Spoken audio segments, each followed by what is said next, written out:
Ben Domenech joins us this Thursday morning. All right, Ben, good morning to you. Is Trump losing or gaining support from all these investigations and the raid?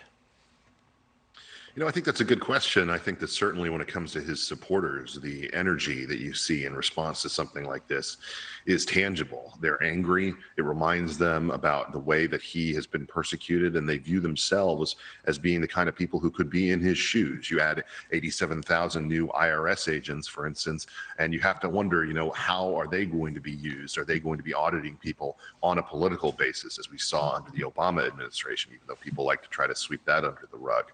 And I think that certainly helps the president in terms of coalescing and consolidating the support that he has among Republicans, even those Republicans who might not, list him as their number one choice going into 2024. At the same time, though, I do wonder if it could hurt Republican chances in November, simply because the vast majority of independent voters obviously care less about this than they do about the economic travails that they face, about inflation, about challenges of the prices that they are facing at the pump and in so many other capacities. And even though the Democrats have latched on to the latest numbers as being positive indications in those directions, we do know that when it comes time to motivate those voters, they're going to be motivated a lot more by those economic concerns, their own pocketbook, than they will about what's happening to former President Trump. What worries a lot of people is the silence that surrounds this raid. Senator Rand Paul says Attorney General Merrick Garland could be impeached. Roll that tape. There's going to have to be a look at whether or not the Attorney General has misused his office for political purposes. I mean, this is beyond the pale. No one would have ever imagined before that we would be using, or one political party would be using the FBI to attack their political opponents. No, this is really something that's going to require investigation. This could even lead to an impeachment of the Attorney General. But, Ben, that only happens if the Republicans win conclusively this November and retake the House and/or the Senate.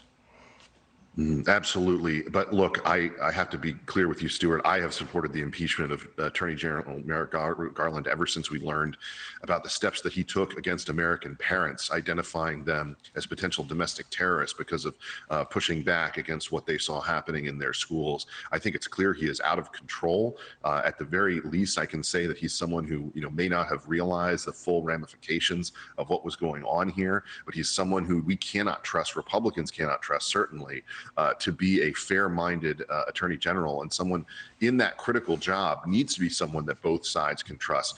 It's really unfortunate when we have a situation like this come in front of us and really depress any kind of faith that we can have in the institution of the FBI. But look, as depressing as it is, we have to be honest about how corrupted that whole agency has become. It is time, I think, to look at it from top to bottom, to reassess what needs to be done in order to get it right on the path, and to be focused on its agenda in terms of law enforcement and protecting us against criminals and all manner of people who would hurt us, as opposed to being used as a partisan political targeting device. Merrick Garland really needs to be someone who is in the seat answering all these questions, and that's only going to happen if Republicans have the opportunity to ask those questions. Got to win this November. Ben Domenech, thank you very much. We'll see you again soon. Thanks, Ben. Good to be with you.